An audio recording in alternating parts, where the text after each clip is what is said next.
Estudos de eixos e proporções.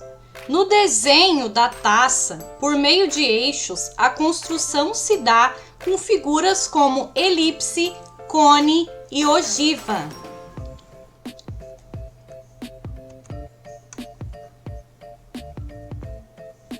Primeiro passo: desenhe um retângulo na posição vertical. Então, marque 3 elipses de igual tamanho na parte inferior do retângulo. Faça uma divisão ao centro e desenhe uma pequena elipse. Trace a forma de uma ogiva para a parte de baixo da taça. Uma forma cônica se une à elipse do suporte. Deixe o desenho da taça linear após apagar as linhas de esboço. A construção do desenho. A lâmpada se inicia por um círculo e o seu desenho é composto por outras formas irregulares. Comece o desenho pelo enquadramento retangular. Por linhas de eixo, desenhe um círculo. Alongue a linha vertical. Depois, divida a parte inferior do círculo em 4 partes. Divida agora a parte inferior do retângulo ao meio e a partir da divisão do círculo até a metade inferior do retângulo, com forma de um semicírculo, feche o bulbo. Com uma forma retangular, desenhe a base e uma pequena ponta arredondada. Faz o contato. Em formato triangular, faça os fios e os filamentos. Entre os fios internos, desenhe uma forma elíptica para o suporte interno. Em seguida, trace as linhas para definir a rosca na base da lâmpada. Apague as linhas de construção e deixe apenas o desenho linear.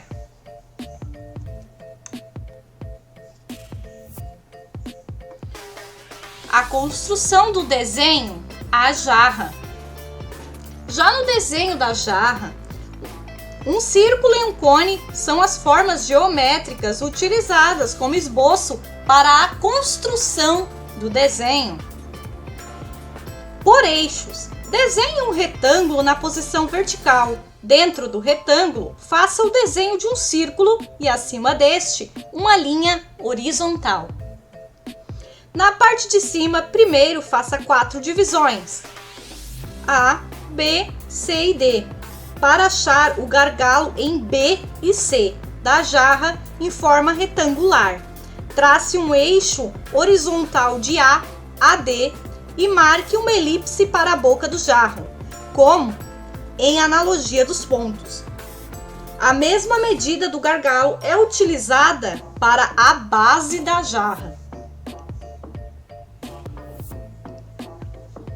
Aumente em 1/4 a parte superior da jarra para desenhar a asa da jarra.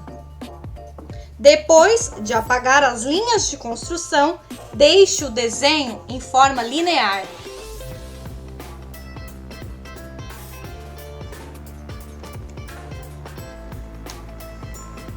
Desenhando a garrafa de vinho. Por eixos, desenhe um retângulo estreito e alongado para começar. Faça 6 divisões no eixo vertical, na parte superior do retângulo, e 3 divisões na parte inferior. Dentro, desenhe um retângulo para o rótulo da garrafa. Em seguida, desenhe um retângulo para o gargalo da garrafa. Um semicírculo define os ombros. Na base, marque uma forma cônica. No topo, uma forma circular para a tampa da garrafa. Limpe os traços desnecessários e mantenha o visual linear da garrafa.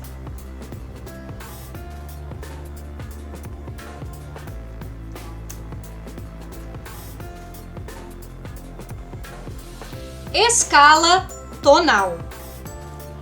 Antes de se estudar a luz e as sombras, é importante conhecer o que se denomina escala de tons ou escala tonal.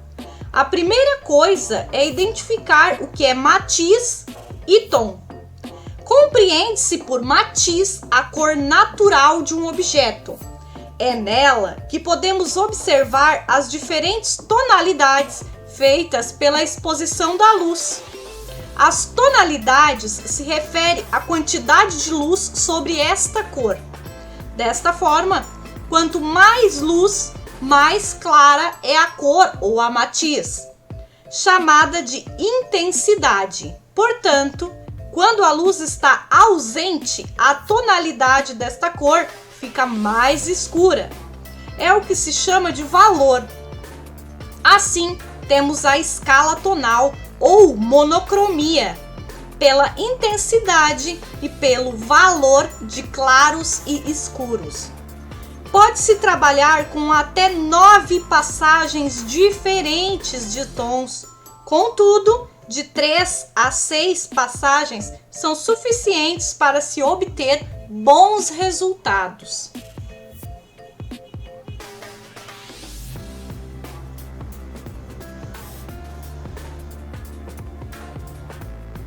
Observe a imagem de tonalidade clara, meia tonalidade e tonalidade escura.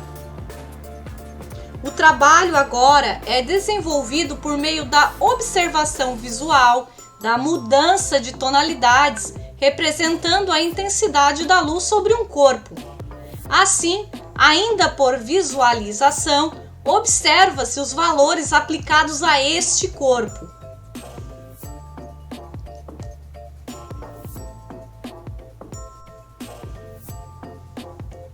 Aprendendo a aplicar os tons.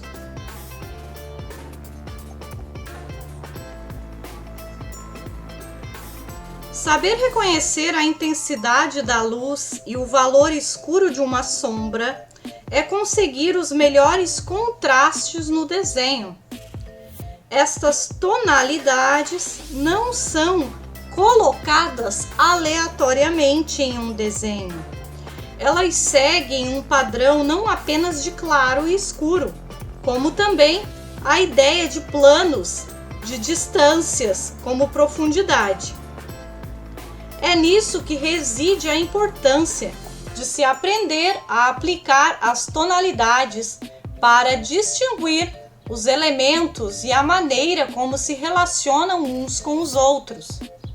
Observe esta cena, o primeiro quadro da esquerda para a direita, em que o meio tom claro é utilizado para a profundidade e o escuro para a aproximação em forte contraste. Na segunda cena, os contrastes são obtidos pela variação de vários tons de cinza, sem a presença do tom muito escuro. Todavia, a intensidade da luz é um elemento que se destaca na ilustração. Na última imagem, seguindo a sequência, a cena diz respeito ao clima e à atmosfera do ambiente. Trata-se do período noturno, no qual os valores das tonalidades mais escuras de cinza se opõem à intensidade da cor branca, criando um forte impacto de contraste.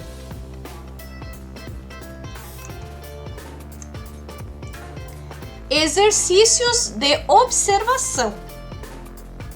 A escolha correta das tonalidades determina as dimensões de profundidades e até mesmo a atmosfera da cena. Por isso, reproduza as cenas e aplique sobre elas diferentes tonalidades, observando seus efeitos: claro, meio tom e tom escuro. Vejamos um exemplo de como podemos utilizar as linhas em favor de uma observação para ajustes no desenho.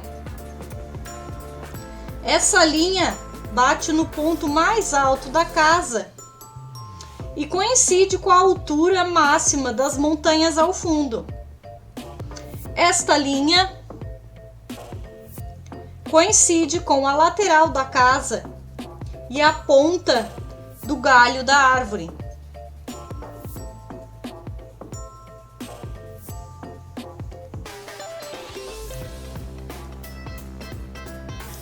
Luz e sombra. Introdução. Luz natural. Há dois tipos de luz natural.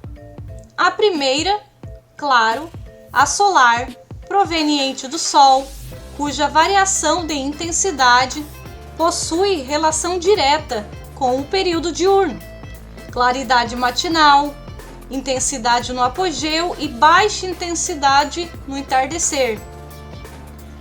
A segunda iluminação natural é a lunar, que produz belos efeitos diretos de claros e escuros sem meias tonalidades. Tipos de luz. Quando se trata de luz artificial, pode possuir origens a partir de fogueiras, velas, lâmpadas ou luminárias. Esta última é muito útil para o desenhista, uma vez que pode ser controlada e direcionada conforme a sua vontade, devido à sua fácil manipulação. Com uma lâmpada de base fixa, a manipulação é mais complexa, bem como no caso de utilização de velas. Tipos de sombra. Observadas tanto em luz natural como em luz artificial, as sombras se apresentam de duas formas distintas. A própria, que se encontra no objeto com variações de tonalidades de cinza, da mais clara para a mais escura, e a projetada, que reproduz a forma do objeto sobre um plano, seja horizontal ou vertical, e se inicia da mais escura para a mais clara. Observe a imagem. Nós temos sombra projetada, meio tom, sombra própria, escura, a luz natural, cuja fonte é o sol, sombra própria, clara, sombra própria em meio tom, sombra projetada escura e sombra projetada clara, luz direta e luz refletida. Luz refletida ou rebatida é o efeito do retorno da luz sobre o elemento, após ela incidir em algum plano e ser rebatida por ele.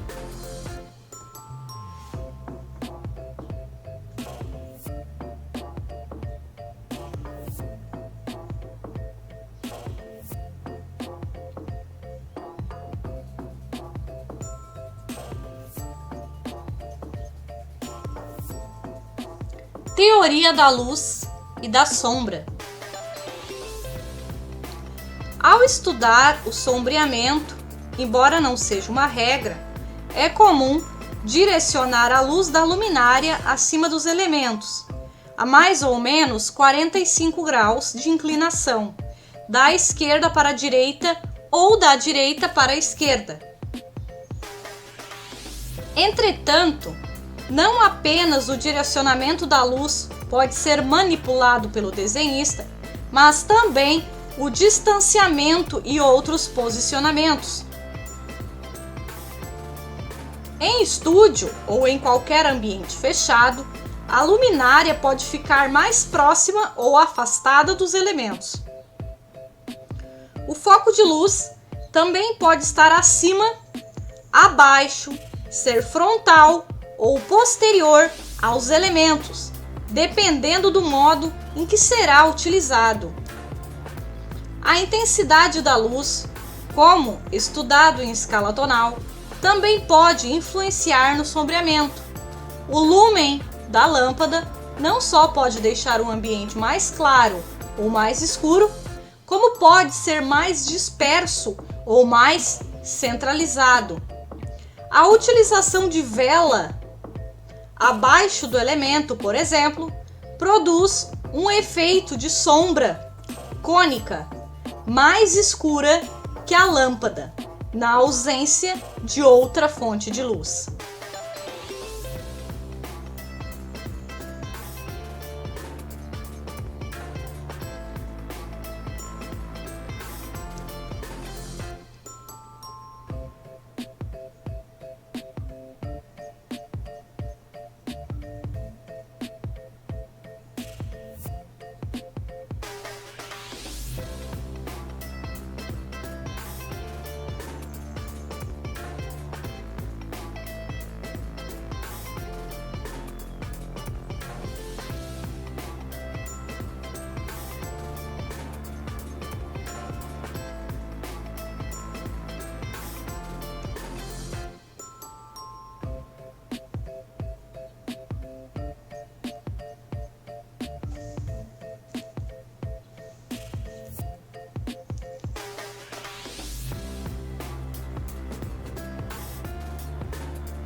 A luz refletida e brilhos.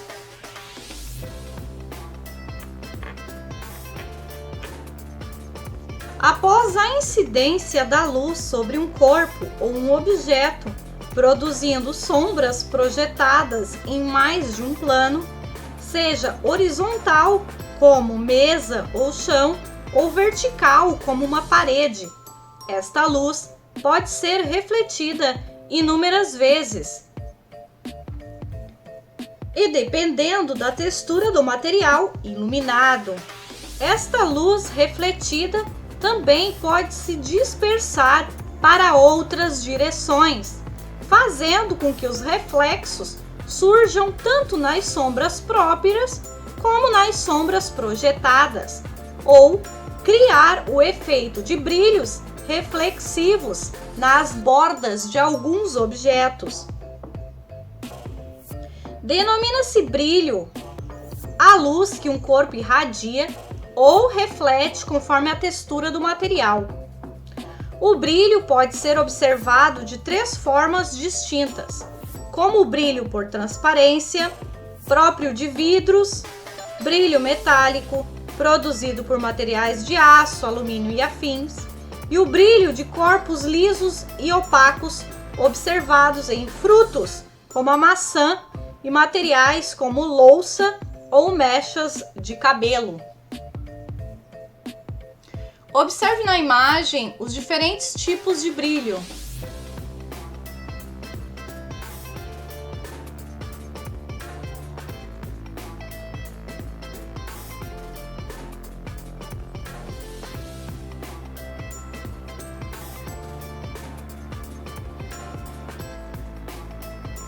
Estudar e entender o processo de luz e sombra é essencial para definir a forma, o volume e a textura do elemento representado.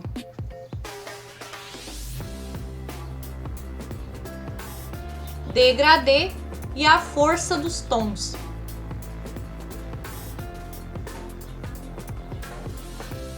A escala em degradê é diferente da escala tonal, pois em degradê ocorrem as passagens de maneira lenta, gradual e homogênea, sem divisões por etapas. além de determinar a forma e o volume de um elemento, também pode criar a atmosfera de cenário. A escala em degradê se refere à visão que se tem pela influência da luz quanto à sua intensidade e valor em nossa própria retina. Assim, com as passagens da parte branca, a luz percebida pela nossa visão, pelas inúmeras tonalidades de cinza, até chegar à tonalidade mais escura, oposta à luz, que ocorre de maneira muito uniforme, sem quebras entre as tonalidades. Este efeito, pela força dos tons, evita que um desenho de caráter mais realista possua bordas mais definidas, ou seja, o desenho deixa de ser linear, como na escala tonal, onde existe a quebra nas passagens. Como primeiro exercício de degradê, segure o lápis como se fosse pintar e inicie a passagem a partir da tonalidade mais escura para a mais clara. No segundo exercício de degradê, inverta o processo. No último exercício de degradê, na mesma linha, inicie as passagens a partir da tonalidade clara para a mais escura e prossiga da escura para a clara.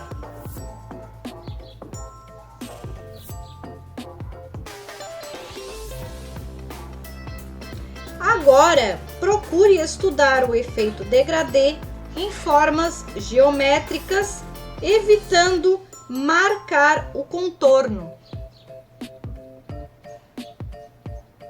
Na esfera, procure trabalhar na forma da figura geométrica, evitando o efeito chapado e disforme. No triângulo, a posição da luz vem da base clara para o fundo, inverta a posição no enquadramento com a base mais escura.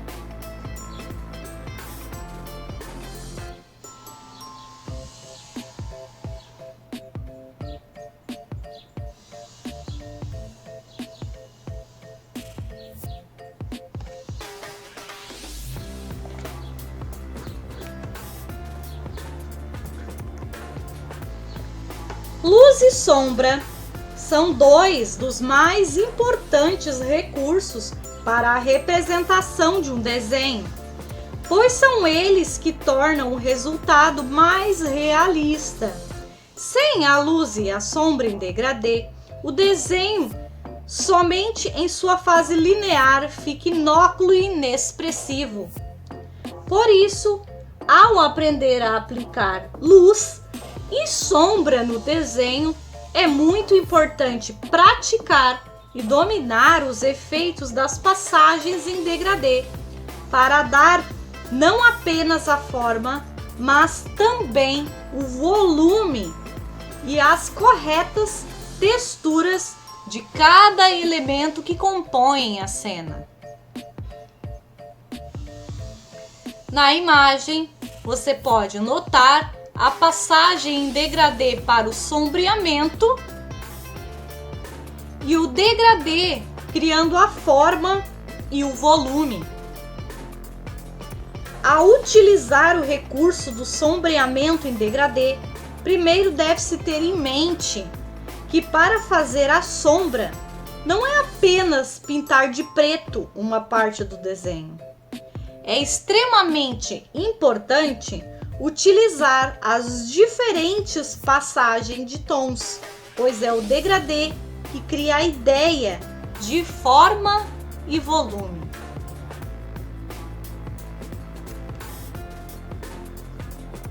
Observe bem os efeitos em degradê para reproduzir o desenho a fim de dominar a luz e a sombra. Note a quantidade de informações necessárias para realizar um trabalho. Sombra própria,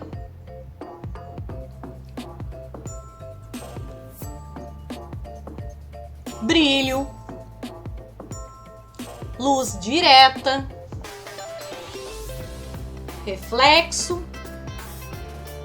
sombra projetada, tons de cinza escuro.